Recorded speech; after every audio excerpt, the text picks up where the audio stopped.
happy you have here on your head.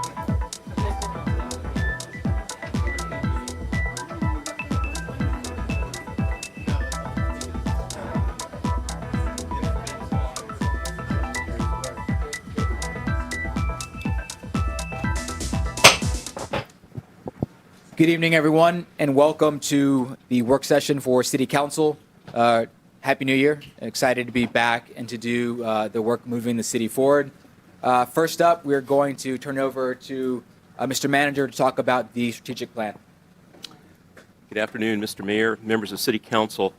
Since our City Council retreat in the summer, I'm pleased to share our progress regarding amendments to the 2020-2025 strategic plan.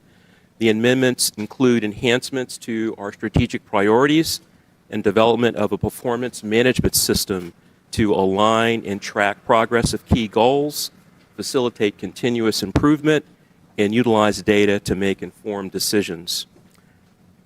Owen Miller, who is the Acting Assistant City Manager, and Marlon McDaniel, our Innovation Program Manager, will lead the discussion with you this afternoon. And at this time, I'd like to ask Owen Miller to please come forward.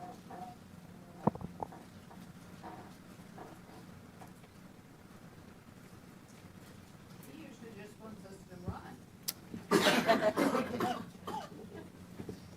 Indeed. Good evening.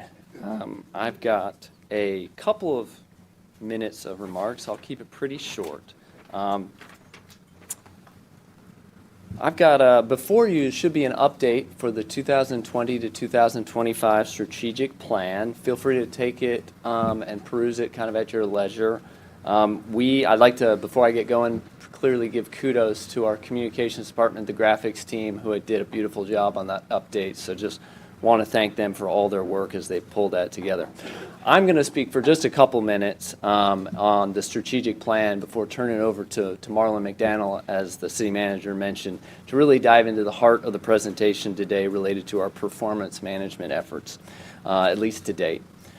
We know that this is a priority for council as well as the city manager, and just with the turn of the year, we thought this would be the appropriate time to provide you an update on where we're at in this process.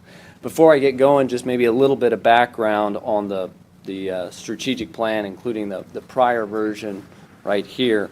It was created in 2019 with the assistance of a range of stakeholders as well as a consultant. It was adopted by council in 2020, I believe, and the way it was constructed is essentially around three focus groups: people, our residents; places, primarily neighborhoods; and then good government. And under that are 7 goals.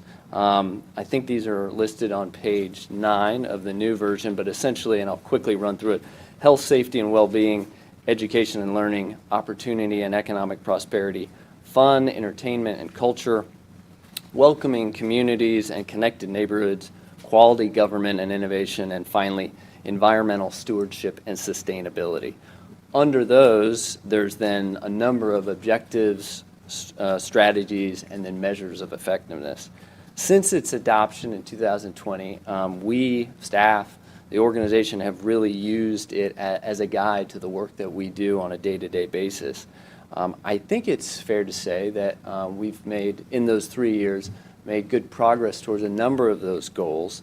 But since it's been 3 years since its adoption, and really, quite frankly, about 4 years since it was created, we've had a number of things transpire in that time. A global pandemic, for example, is one that I don't think anybody anticipated. And then we also have new leadership on council. We thought it would be the appropriate time to revisit the strategic plan, which we did this past June at that council retreat. At that time, we got some great feedback. Council, I think it's fair to say, we as staff were pleased to hear that. I think it generally reflected the council's vision for moving forward. With that being the case, I think there was a general consensus to keep our 3 focus areas as well as keep the 7 primary goals that we're pursuing. Having said that, we did get a lot of good feedback, and it related to a lot of the objectives and strategies we use to achieve those goals, and I think you'll see some of that feedback reflected in the version that you have before you today. One of the, or I should say probably the biggest takeaway that I think we got and staff have been pursuing and making a priority is ensuring that there was a tool to actually measure our effectiveness as we pursued these goals. And that is this performance management piece that we're fortunate enough to have Marlon McDaniel and the Innovation Office really working on. And they're going to give you a little bit of an update on kind of where we are in this process today. So without further ado, I'll turn it over to Marlon, kind of give you guys a snapshot of where we're at today, share some examples, and talk about how we move forward. Thank you.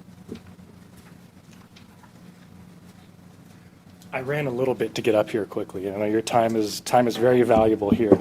Thank you all for taking the time to hear a little bit more about this. And as Mr. Miller mentioned, all of the hard work and input that has already gone on to building and updating the strategic plan, we're now following up with how we measure success.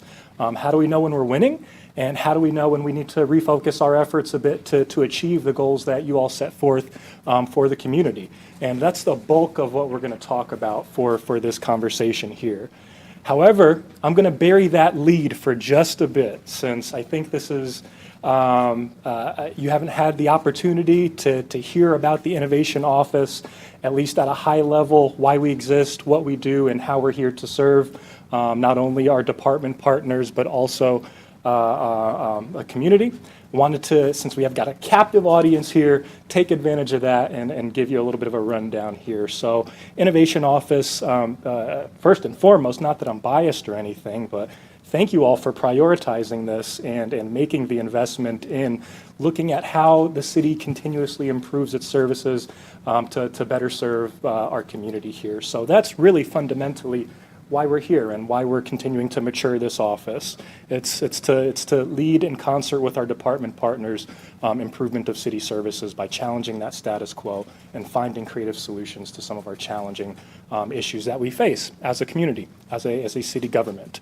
So how we do that at a very high level, we work to lead transformational technology and service improvement projects, equip employees with the innovation tools and mindsets so that they can also lead change at any level of the organization that we have our best and brightest contributing to.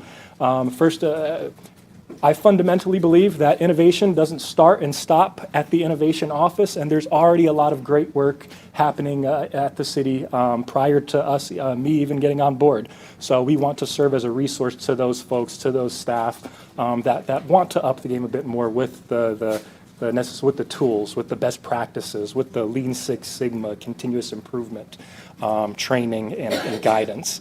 And then lastly, we've been talking about data a lot. We'll continue to talk about data more in this presentation. Serve as stewards of data and evidence-based decision-making.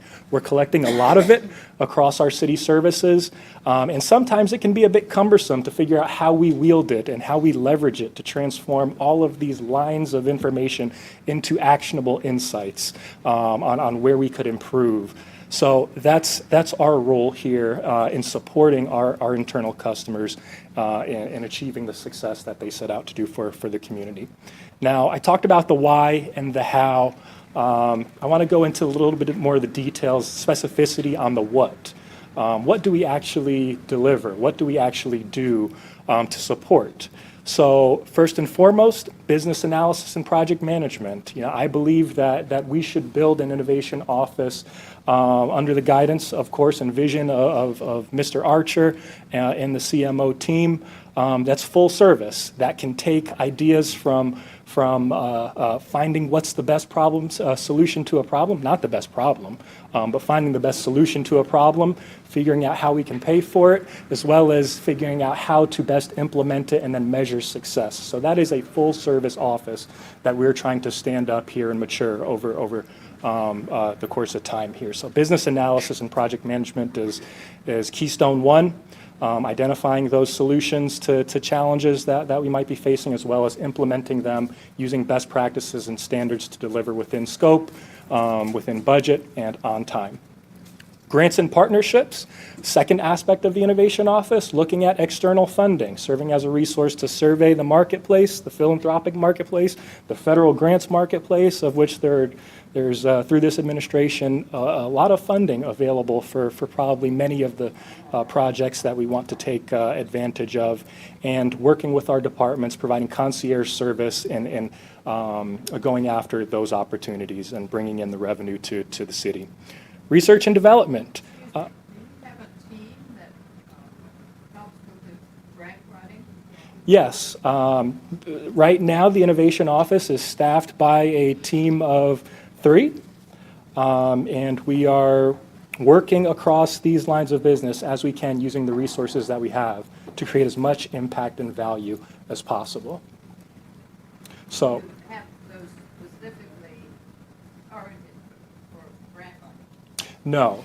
The grant writing would be myself and another individual, Julia Gales, who recently joined the city from previous grants space in the healthcare industry as well as the nonprofit sector early November, shortly after my child was born. So I was here on her first day. Third line of business, research and development. Oftentimes it can be hard to keep up with the emerging technology trends as well as business practices because we've got to deliver on services. And I believe the Innovation Office should play and will play a fundamental role in trying to curate the best opportunities for our department partners in this space. Mr. Mayor, you brought up a very salient point around AI, artificial intelligence, and its use in local government. We're quickly doing work right now to action that and figuring out where might this best be deployed within the constraints that we have, both privacy constraints, security constraints, and others. Employee innovation programs, once again, involving not only the Innovation Office and leadership, but the front lines of business in ways that make sense. And then lastly, business intelligence. So shortly after I started, I heard the feedback that was shared by council at that June 6th retreat. Mr. Archer also expressed a grand vision around performance management and leveraging data, KPIs, balanced scorecard were some terms that were thrown out. And that's something that we've embarked on and are continuing to refine over time here. What is it at a high level? It's basically a series of processes supported by technology that aligns and tracks progress on our key goals, facilitates continuous improvement and feedback, and also allows us to utilize data and metrics to make informed decisions about future policy, future funding, future programmatic changes, or how we scale. So that's it in a nutshell.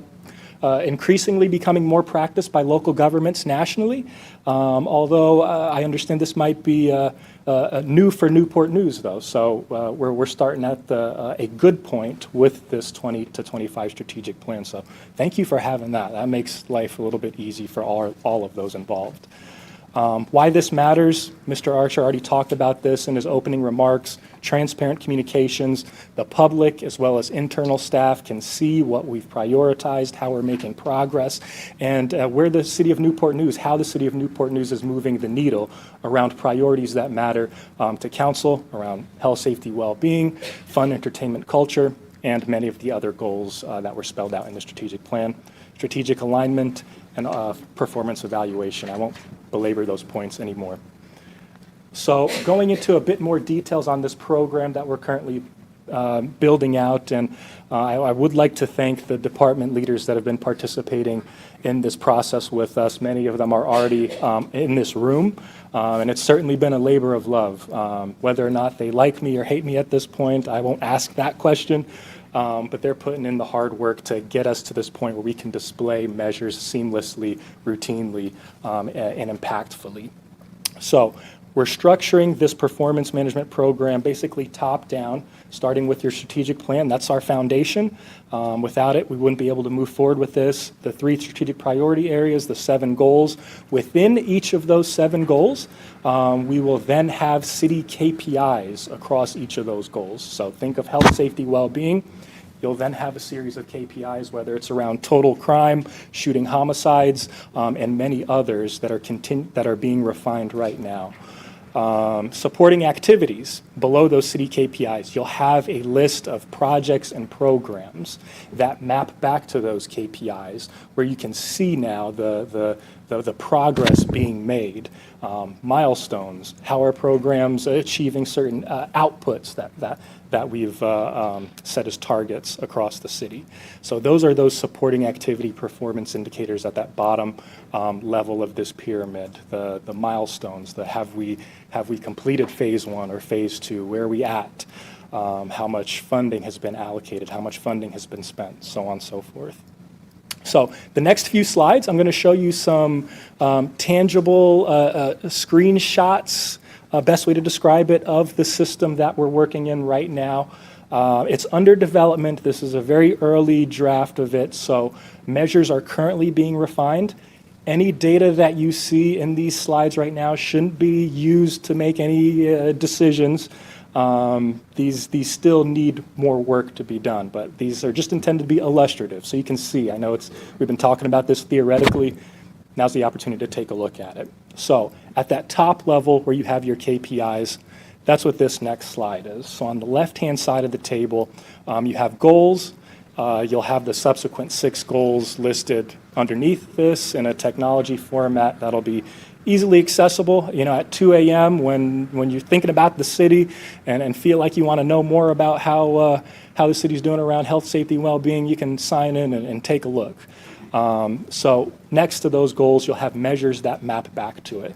The measures you see listed there will change, are getting refined presently. And then also status indicators. You see the flashy little green up arrow, the red down arrow, the yellow box, and the blue circle. All of those represent how those measures are trending over time against our City of Newport News targets. So you've got that quick, just-in-time snapshot to see, okay, how's crime clearance rate looking this quarter? Or how's total crime looking over year to year? Are you pulling this by quarter or by month? It'll depend based on the measure. Okay. It'll depend. So some measures are, that's the simple answer to that. Within each of these KPIs, I know this is hard to see. Sorry, Miss Vic. I didn't want to say that, but at least they said read my face. I saw that was a strong reaction there. I'll do better next time. I hope you have printouts if you do.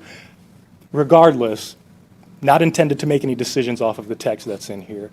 What you see here is a snapshot, a deeper dive into a specific KPI. So say our KPI is our crime clearance rate. You can then drill into that crime clearance rate. Say it's got that blue, that yellow box indicating that we're not on trend. That's all hypothetical. You'll then see a description of what that KPI means, an analysis, how that measure has been trending over time, and recommendations. How can we either get back on track, stay on track, or continue to create the impact that we've been creating over time, along with some graphical representations of that measure and how it's trending over time. What platform are you using? We're using ClearPoint Strategy, a pretty common government performance management tool in this space. Yep. Now, with the analysis and the recommendation, will we be able to determine what recommendation is driving us in the right direction, or will it just be a global idea? We'll know, okay, if we stay on the focus of these recommendations, and we'll stay on track, without really knowing which line item is really driving the mark. The recommendations are intended to serve as city leadership's way of communicating the best courses of action to either maintain a measure, get a measure on track, or continue business as usual if we're trending at the right direction. Did that answer your question? You know, if we hit a goal and we're moving in the right direction, will we know specifically what we're doing to keep funneling more resources in that direction to make sure we stay on track, or are we just going to have a global idea that we're moving in the right direction without really knowing microly which one is really driving the point? Yeah, that's a good question, and one that I'll continue to think about further. However, the answer that I have to that right now is subsequent to this, in more detail, you will have a visualization of the variety of projects and programs being run that map back to that measure. So we will either have some sort of indication of, okay, this portfolio is contributing to the success, or this portfolio mix we need to take a deeper look at and make an assessment of what might be working, what might needs to be scaled up, so on and so forth. That answers my question. Okay. So going into that project level detail to see line item wise specifically what the city of Newport News is doing to effectuate change in those KPIs, you will have a supporting activity summary. This is the top level of those projects, programs. Simply at the top level, a pie chart view of the several, I would estimate several hundred projects at the end of this that are being implemented, programs as well, to effectuate the change that we're striving for in this strategic plan. Within that, you'll have a snapshot of which projects are on track according to criteria, which ones are at risk, which ones are below target, and then which ones haven't been started yet. And all of that's for a variety of reasoning and rationale, and that context will be made available within this platform. Beyond that pie chart of supporting activities, we then have the opportunity to drill into that line level detail of projects and programs. So that's a bit of what you see here. As you can see, goals, objectives being those projects or programs, mapping back, as well as a description of them. What are they, in addition to who's running them, where do they live? Beyond this, I'm not going to go into detail even more than this, but beyond this, we have those milestones, whether those milestones have been completed, whether we've achieved the outputs we're trying to achieve, that we can then analyze. So now, this is a snapshot of the technology. Reports will be made available once this is ready. That consolidates this in a bit more easy to read fashion, so that you're not squinting at me looking at a TV screen here, based on future discussion with the city manager's office team and leadership. So next steps here, already touched on those a bit, but refine our performance measures that a great department team has already put together, aggregate that data. A lot of the times we might not have data in-house, not a lot of the times, but there may be cases where we don't have data in-house that we've got to figure out how to aggregate from a variety of third-party sources, validate, look into those projects and programs at line level detail, validate the progress on that, and then expand the work to the remaining 2 strategic plan focus areas. So we started this work with that focus on people domain. So that's the end of my presentation here. Happy to entertain any other questions along with Mr. Miller, if there are any. Do we have any at this time? I would say, I mean, this is a really great presentation. This lines up exactly what we talked about at the retreat, and I'm excited about it. Only thing I would ask, and this may be more of a question toward the city manager, is when we're in the work session, we're going to be given topics that are being presented to us. If we can tie it back to some of those level details, that way, not only us as the council understands how we're aligning, but then the city staff understands how they kind of tie back into some of these city goals. So we make sure we're all on the same page when we're dealing with the issues that were coming before us. Thank you. Yes, we can. Thank you. We can certainly make that connection for you. Okay, thanks. Last question, about how far out from go live do you think that we are? This is awesome, of course. Just curious. There's a. We've developed an answer. We are working on that, and I think the plan. I won't hold you to it, I promise. I'm just curious. That's how excited we are about it. Yeah, exactly. We are working on that. I think we'll provide an update in the next quarter, and I think we're all aiming for that turn of the fiscal year as being as something where we've got hopefully a finished product. Okay. Thank you all. Thank you. Appreciate it. Do we have any more comments? I have some. Can we get specific projects that you're going to be working on? That's The innovation office on the whole. So this would be one of them, and we could certainly, I don't know if we want to address that now. Or so across those lines of business, I'll certainly take advantage of the time. Let me go back. Across these lines of business, not only this performance management program, which is quite a significant lift, not only for the innovation office, but for our department partners. That is one project that I would group in this business intelligence space. Right now, we are also working with William and Mary University on a What Works Cities Bloomberg also initiative around becoming certified as a high-performing, data-driven city. That also fits within the business intelligence domain. Employee innovation programs, we've run a series of process improvement workshops already since I've started, where we've had staff attend, learn about Lean Six Sigma continuous improvement projects, and some of those folks within the training have also come shared with me that they've taken action on some of the work, the improvements that they identified in those courses. We'll continue to scale that up with the resources that we have. Research and development, I alluded to this earlier, AI. We've taken on AI, the investigation into that, figuring out where this might best sit in conversation with our department partners. The goal here, we were selected to host a Harvard Bloomberg Fellow in the summer. Once we've done the assessment, the fellow could then work with us to pilot a project around the use of AI in government over the summer. Grants and partnerships, we are actively working with a few stakeholders along large federal EPA grants, as well as internally. We've got partners in this room that are looking at Navy opportunities and are standing ready to support them in pursuing those grant applications. And then I'll pause I'm there. going to stop you because I can keep going. Marlon's I can original keep going. Marlon's original presentation kept you here for about an hour, and so we wanted to pare it back a little bit, but we can certainly give a fuller briefing on everything the Innovation Office is doing at a later date. Today, we just really want to hit the high points of the strategic plan and performance management. No, I would say just thank you. I think it's a job well done.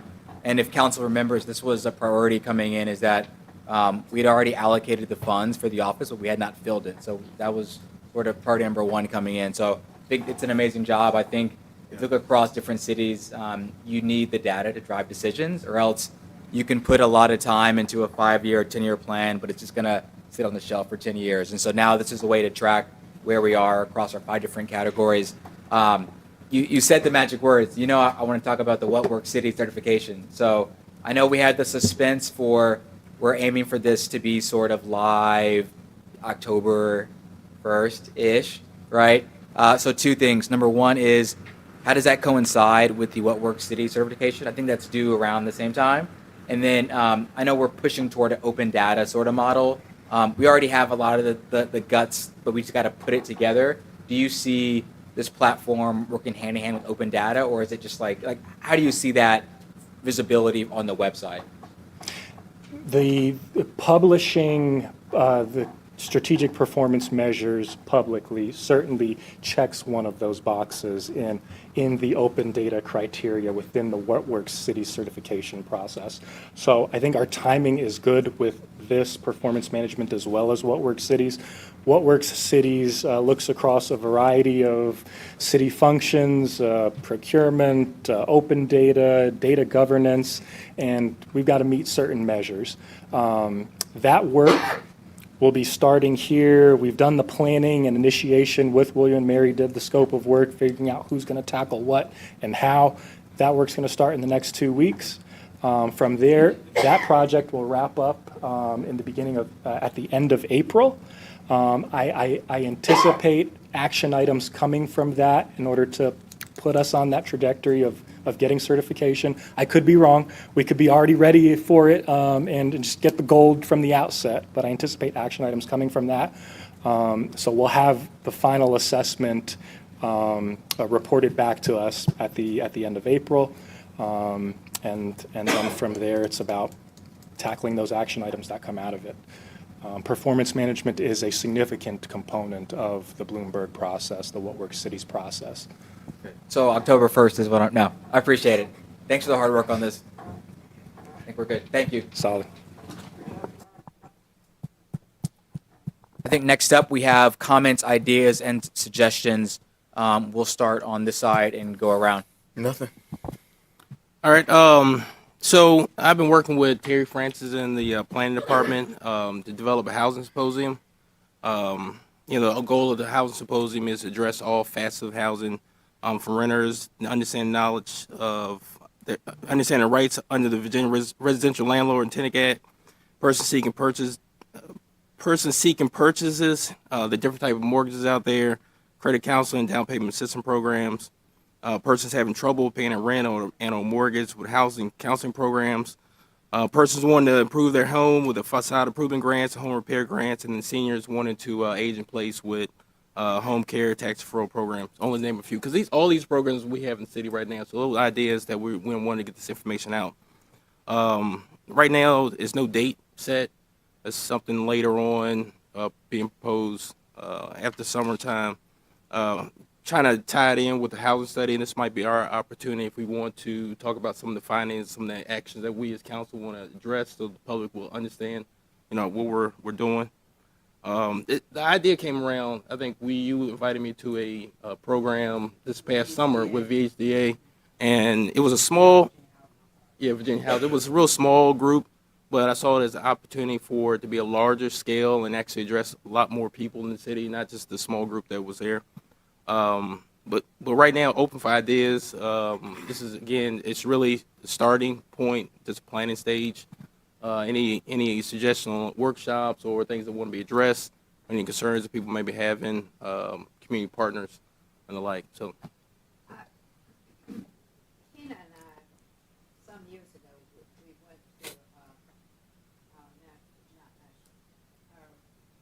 state BML, and we visited Norfolk's housing, what they had done for the people who in this situation, and it was masterful, I thought, and you were so impressed. We came back and were just lauding what they had done in creating the housing for folks like that needed it so badly. And so I don't know what happened to it. I don't know whether it's still going on, but I would suggest you at least contact them and see what they're doing. Okay. So if we know what people in the area are doing, we may be able to piggyback on that and get some ideas. okay, we'll do that. The thing, so many people come up and ask about different issues, and I've always point them direction to like the tax deferral program or the facade improvement grant. But I find that a lot of people just don't know about all the programs we have in the city. And there's no reason to have these programs if no one really knows about it. You're right. So that's the whole idea, is to get this information out. Right. But I would just, suggest you take a look. Okay. What they do and what happened to them. Okay, we'll do. Thanks. That's it. That's all I have. Okay.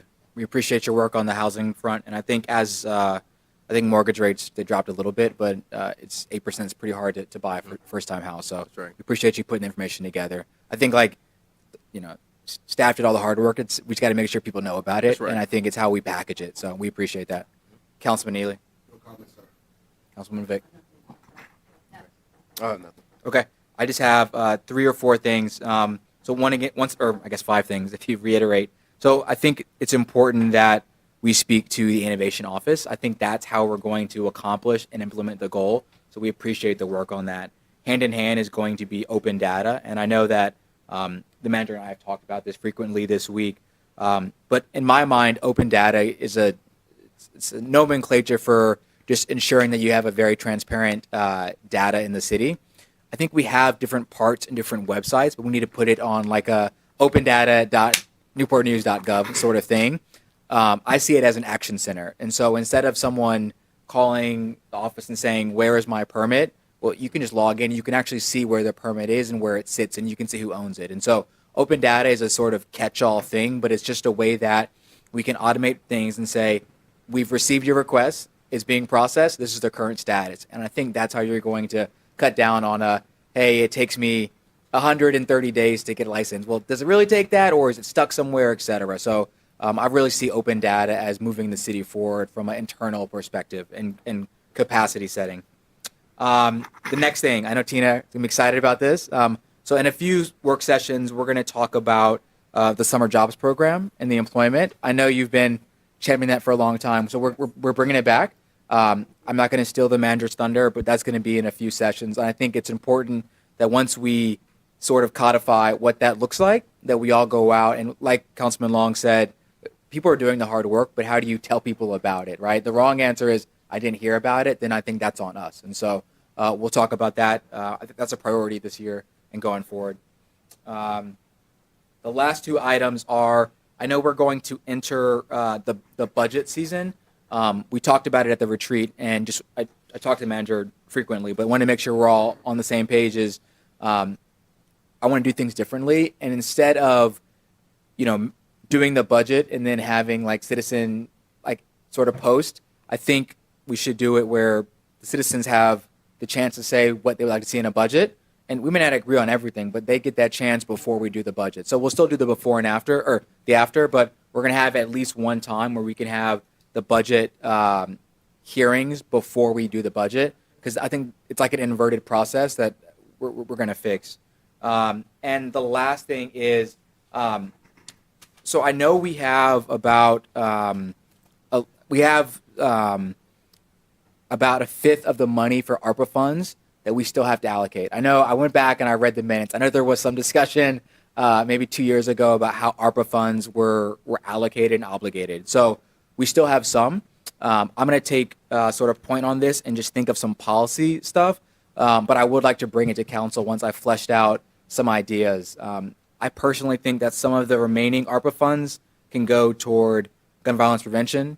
I know Councilman Long and I've been talking about community land trust, some things we can do toward housing. So we have the funds allocated into buckets, like housing bucket, safety bucket. But I think I want to just push on that this year and actually obligate those funds toward specific projects. So that's just sort of what I'm seeing for me for quarter one. I wanted to make sure that we're all sort of on the same page. And I'll pass it over to the manager. What about the housing? Will that be part of it? Well, the housing symposium is more or less informational. It's not.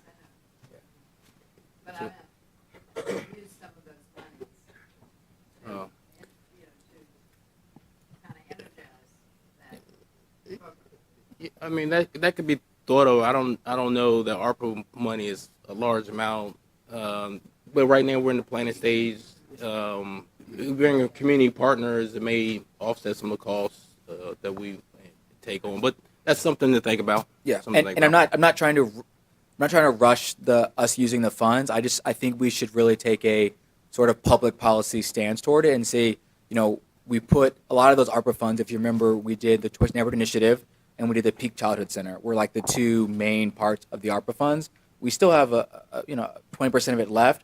I think we have to be very strategic about how we spend that, and that is, I think, our job is the public policy, the policy setting. So that's just something I'm going to take on and have some reports in a few weeks.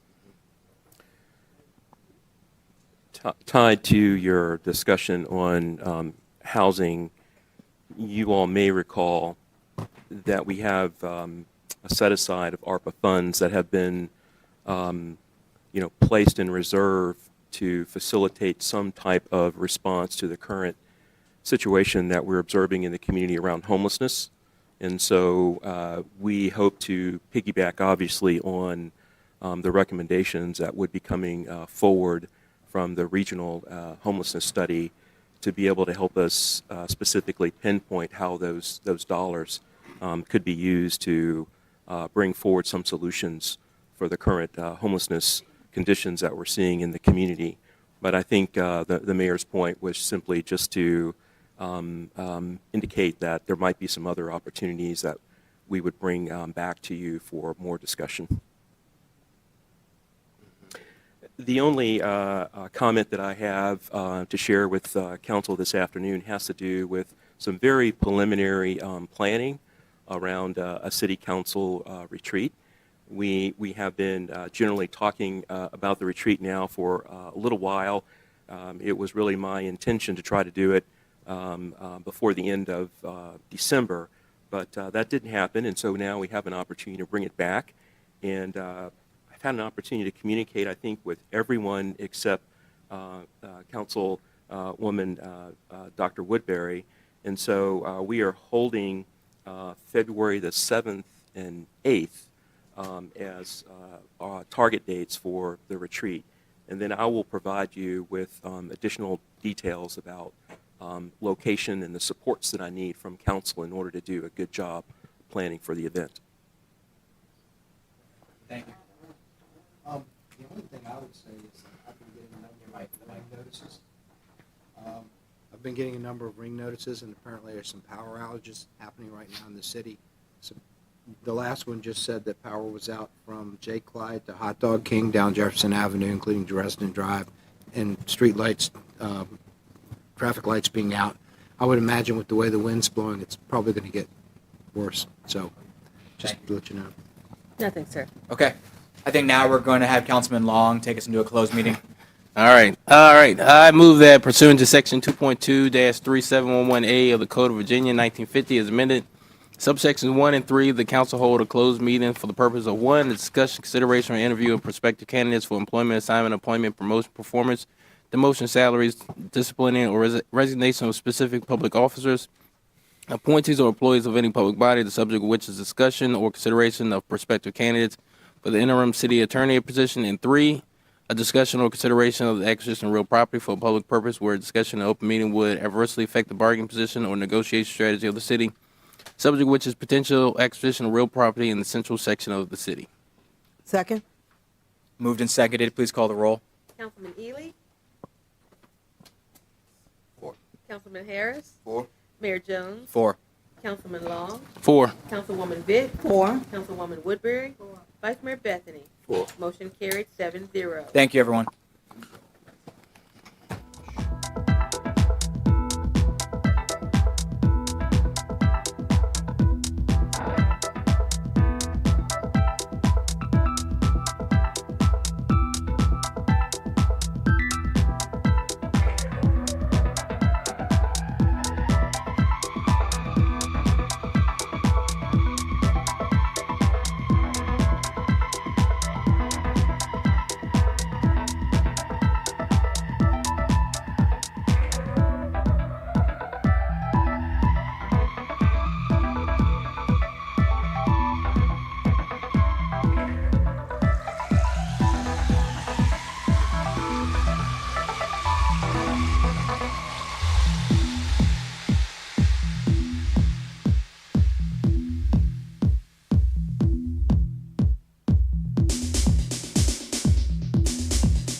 All right, I move that members of council certify that to the best of each member's knowledge, one, only public business matters lawfully exempted from open meeting requirements under the Virginia Freedom of Information Act, and two, only such public business matters as were identified in the motion, but with the council, closed meeting was convened, were heard, discussed, or considered in the closed meeting by the council. Second. Moved and seconded. Please call the roll. Councilman Ely, 4. Councilman Harris, 4. Mayor Jones, 4. Councilman Long, 4. Councilwoman Vick, 4. Councilwoman Woodbury, Four. Vice Mayor Bethany. 4. Motion carried 7-0. Thank you. We stand adjourned. Real quick.